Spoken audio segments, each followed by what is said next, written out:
السلام علیکم ورحمۃ اللہ وبرکاتہ۔ ناظرین، استقبال ہے فکر و خبر اسٹوڈیو میں، میں رضوان احمد ندوی ملکی اور عالمی اہم اور خاص خبروں کے ساتھ۔ تو ناظرین، بڑھتے ہیں خبروں کی تفصیلات کی طرف۔ مہاراشٹر میں مہایوتی یعنی کہ بی جے پی کے اتحاد کو بڑی کامیابی ملی ہے۔ یہاں مہایوتی نے 223 سیٹوں پر برتری حاصل کر لی ہے، جبکہ ایم وی اے 54 سیٹوں پر سمٹ گئی ہے۔ 288 سیٹوں والی مہاراشٹر اسمبلی میں مہایوتی کی اکثریت 2/3 سے زیادہ ہو چکی ہے اور حکومت سازی میں بی جے پی اب اہم کردار ادا کرے گی۔ مہاوکاس اگاڑی، جس میں ووٹنگ کے بعد اس بات کو لے کر جھگڑا چل رہا تھا کہ جیت کے بعد کون سی پارٹی کا سی ایم بنے گا، اب انہیں زبردست جھٹکا لگا ہے۔ مہاوکاس اگاڑی کو بدترین شکست کا سامنا کرنا پڑا ہے، جبکہ بی جے پی، جیسا کہ سبھی جانتے ہیں، پیسہ، پاور، پرچار اور بھی بہت کچھ ان کے ساتھ ہے، وہ اس کے دم پر الیکشن جیتنے میں کامیاب ہو گئی ہے۔ مہایوتی کی واضح اکثریت کے درمیان Shiv Sena you B T کے رہنما سنجے راؤت کا سخت بیان سامنے آیا ہے۔ انہوں نے کہا کہ یہ مہاراشٹر کے عوام کا فیصلہ نہیں ہو سکتا۔ انہوں نے کہا کہ ہمیں معلوم ہے کہ مہاراشٹر کے عوام کیا چاہتے ہیں۔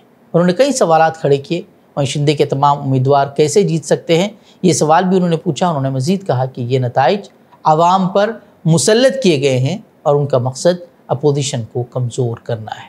کیسا ہو سکتا ہے؟ آپ اپنے من کو پوچھے، آپ پترکار ہے، آپ اپنے من کو پوچھے کیا مہاراشٹر میں سمبھو ہے؟ آپ اپنے من کو پوچھے کہ مہاراشٹر میں شندے کو 60 سیٹیں ملتی ہے، سمبھو ہے کیا یہ؟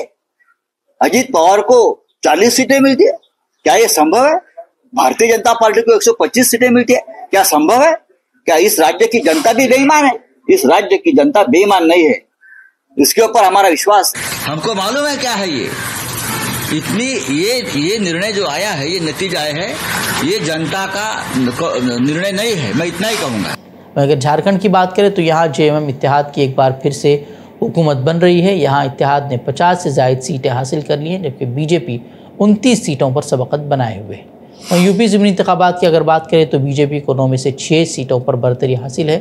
ویسے یو پی ضمنی انتخابات میں کیا ہوا، کیا کھیل کھیلا گیا، مسلمانوں کو ووٹنگ سے کس طریقے سے روکا گیا، اس کی ویڈیو سوشل میڈیا پر بڑے پیمانے پر گردش کر ہی رہی ہے۔ پولیس اہلکاروں کا جس طریقے سے کردار رہا وہ بھی سب کے سامنے آیا ہے۔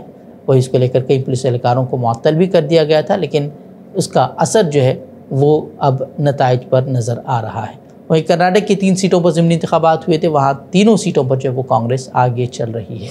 غزہ اور لبنان میں قتل عام جاری ہے۔ روزانہ درجنوں افراد بمباری کی وجہ سے شہید ہو رہے ہیں۔ جنوبی لبنان پر اسرائیل کی بمباری میں طبی عملے کے 7 ارکان شہید ہو چکے ہیں۔ اسرائیلی فورسز نے میزائل حملے میں 11 منزلہ عمارت کو نشانہ بنایا تھا، جس کے نتیجے میں عمارت ملبے کا ڈھیر بن گئی۔ وہیں لبنانی وزارت صحت کا کہنا ہے کہ اسرائیل طبی عملے کی ٹارگٹ کلنگ کر رہا ہے اور اسپتالوں کو جان بوجھ کر نشانہ بنا رہا ہے۔ وہیں غزہ میں حالات بد سے بدتر ہوتے جا رہے ہیں۔ ایک طرف بمباری سے ہلاکتیں ہو رہی ہیں اور زخمیوں کی تعداد میں اضافہ ہو رہا ہے، تو دوسری طرف غذائی قلت بھی موت کا سبب بن رہی ہے۔ غزہ کی صورتحال یہ ہے کہ آٹا نہ ہونے کی وجہ سے کئی بیکریاں بند ہو چکی ہیں اور جو کھل رہی ہیں وہاں لوگوں کا ہجوم اتنا ہے کہ 3 دن قطار میں لگنے کے بعد بھی لوگوں کو بغیر روٹی کے واپس لوٹنا پڑ رہا ہے۔ وہیں آئی سی سی کی جانب سے دہشت گرد نتن یاہو اور وزیر دفاع یوگلینڈ کے وارنٹ گرفتاری جاری ہونے کے بعد ایک طرف سے تو جھلہ اسرائیل نے اس فیصلے کو یہود مخالف قرار دیتے ہوئے اس کی مذمت کی ہے، ساتھ ہی اسرائیل کی کٹ پتلی امریکہ نے بھی فیصلے کو ناقابل قبول قرار دیا ہے، جبکہ کئی ممالک نے صاف طور پر کہہ دیا ہے کہ وہ عالمی عدالت کے فیصلے کو قبول کرتے ہیں اور اگر نتن یاہو ان کے ملک میں داخل ہوتا ہے تو پھر وہ اسے گرفتار کر لیں گے۔ اب اس میں ایک نام جو ہے وہ جڑ گیا ہے برطانیہ کا۔ اس سے پہلے کینیڈا، اٹلی، اسپین، آئرلینڈ سمیت کئی ممالک نے اپنی قانونی ذمہ داریاں پوری کرتے ہوئے انہوں نے کہا تھا کہ نتن یاہو کو کوئی وہ رعایت نہیں دیں گے، بلکہ اگر وہ ان کے ملک پہنچتے ہیں تو وہ انہیں گرفتار کریں۔ وہیں القسام بریگیڈ نے رفح میں مزید 2 اسرائیلی فوجیوں کو موت کے گھاٹ اتار دیا ہے۔ القسام نے کہا کہ اس کے مجاہدین نے 2 فوجیوں کی ہلاکت کی تصدیق کی ہے۔ انہوں نے کہا کہ مرکاوا ٹینک ان کے بچاؤ کے لیے پہنچا تھا تو اسے یاسین 105 گولے سے نشانہ بنایا گیا۔ وہ اسلامی جہاد کے عسکری ونگ القدس بریگیڈ نے النصر صلاح الدین بریگیڈ کے ساتھ مل کر قابض فوج کے کمانڈ اینڈ کنٹرول سینٹر پر بمباری کا اعلان کیا ہے۔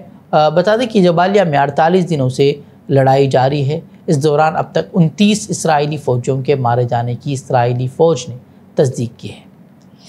سنبھل کی شاہی جمعہ مسجد کے خلاف عرضی پر سماعت کرتے ہوئے گزشتہ دنوں عدالت نے فوراً سروے کرنے کا حکم جاری کیا تھا۔ اس کے کچھ ہی گھنٹوں میں انتظامیہ کی جانب سے سروے کرائے جانے پر سوال بھی اٹھ رہے تھے۔ اب جامع مسجد کا آنن فارن سروے کرنے والے کورٹ کمشنر رمیش سنگھ نے مسجد کا دوبارہ سروے کرنے کی بات کہی ہے۔ ان کے مطابق منگل کے سروے کے فوٹو اور ویڈیو فائلوں کا باریک بینی سے جائزہ لینے کے بعد دوبارہ سروے کیا جائے گا۔ سروے ٹیم کو 29 نومبر کو عدالت میں رپورٹ پیش کرنی ہے، مگر ٹیم میں شامل افراد کا کہنا ہے کہ سروے مکمل نہ ہونے پر عدالت سے وقت بڑھانے کی استدعا کی جائے گی۔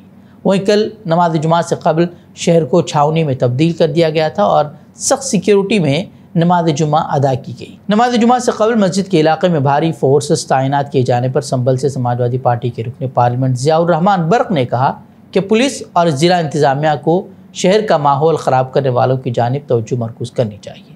نماز جمعہ کے پرامن تکمیل کے بعد رکن اسمبلی ضیاء الرحمان نے میڈیا سے بات کرتے ہوئے کہا کہ یہ جامع مسجد سینکڑوں سال پرانی ہے۔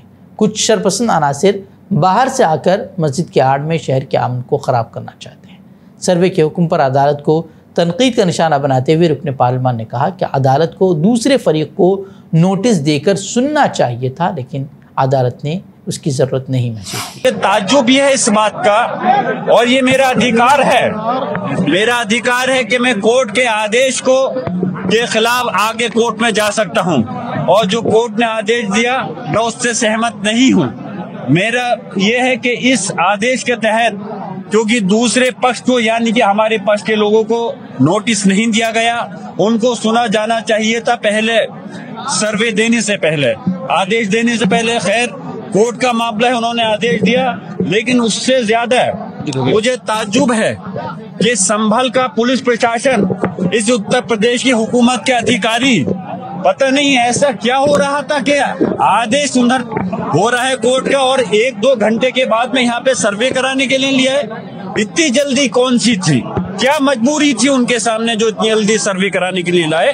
اور سروے یہ 2 دن 4 دن 1 ہفتے میں کبھی بھی ہو سکتا تھا، لیکن اگر پولیس پرشاسن اتنی جلدی اگر اور چیزوں میں بھی کر لیتا، اگر یہ پولیس پرشاسن کہ جو لوگوں کے ساتھ ہم موب لنچنگ ہوتی ہے اگر اس میں بھی اتنی سختی دکھاتا، اگر یہ پولیس پرشاسن اسی طرح سے لوگوں کے خلاف جو جھوٹے مقدمے ہیں اس کو روک کر کے ان کے خلاف کارروائی کرتا جو اس ٹائپ کا ماحول خراب کرنا چاہتے ہیں، تو ہمیں بھی خوشی ہوتی۔ معلوم نہیں کون سا نوبل پرائز ملنے والا تھا۔ معروف صنعت کار گوتم اڈانی کے خلاف امریکہ کی عدالت میں درج معاملے کے منظر عام پر آنے کے بعد اڈانی کی مشکلات میں مسلسل اضافہ ہو رہا ہے۔ جہاں انہیں عالمی طور پر رسوائی کا سامنا کرنا پڑ رہا ہے، ان کے شیئرز میں بھی بھاری گراوٹ آ رہی ہے اور ان کی کمپنیوں کی معتبریت پر بھی سوال اٹھ رہے ہیں۔ وہی ملک میں بھی ان کے مخالفت میں اضافہ ہوتا جا رہا ہے۔ اس دوران ایک بڑا رد عمل یہ سامنے آیا ہے کہ آندھرا پردیش کی چندر بابو نائیڈو حکومت نے بھی اڈانی کے خلاف جانچ کرانے کی اشارے دیے ہیں۔ اصل میں اس معاملے میں آندھرا کے سابق وزیر اعلیٰ جگن موہن ریڈی کا نام بھی آ رہا ہے کہ ان کی حکومت کو رشوت ملی ہے۔ اسی پر رد عمل دیتے ہوئے وزیر اعلیٰ چندر بابو نائیڈو نے کہا کہ ان کی حکومت امریکی چارج شیٹ کا مطالعہ کروائے گی اور اس کے بعد ہی کوئی فیصلہ کرے گی۔ انہوں نے کہا کہ جگن موہن ریڈی حکومت کے دوران جتنی بھی بدعنوانی ہوئی ہے اس کی وجہ سے برانڈ آندھرا کو سخت نقصان پہنچا ہے، اسی لیے ہم اس معاملے کو بہت سنجیدگی سے لے رہے ہیں۔ ادھر اس معاملے میں مرکزی حکومت سے مشترکہ پارلیمانی کمیٹی یعنی کہ JPC سے تحقیقات کا مطالبہ بڑھتا جا رہا ہے۔ کانگریس پارٹی نے مرتبہ پھر پریس کانفرنس کرتے ہوئے یہ مطالبہ دہرایا اور کہا کہ اس معاملے میں سیبی کی چیئرپرسن مادھوی پوری بج کو بھی پہلی فرصت میں ہٹا دیا جائے۔ BJP کے ایک لیڈر نے معروف اسلامی عالم دین مولانا سجاد نعمانی کے خلاف پولیس میں شکایت درج کروائی ہے۔ BJP کے اقلیتی مورچہ کے صدر جمال صدیقی کا الزام ہے کہ مولانا سجاد نعمانی نے مرکزی حکومت کی حمایت کرنے والے مسلمانوں کے سماجی بائیکاٹ کی اپیل کرتے ہوئے فتویٰ جاری کیا ہے۔ اقلیتی مورچہ کے صدر جمال صدیقی نے تغلق روڈ تھانے پہ شکایت درج کرائی ہے۔ شکایت میں انہوں نے دعویٰ کیا ہے کہ مولانا سجاد نعمانی نے مہاراشٹر اسمبلی الیکشن کے دوران متنازع فتویٰ جاری کیا تھا۔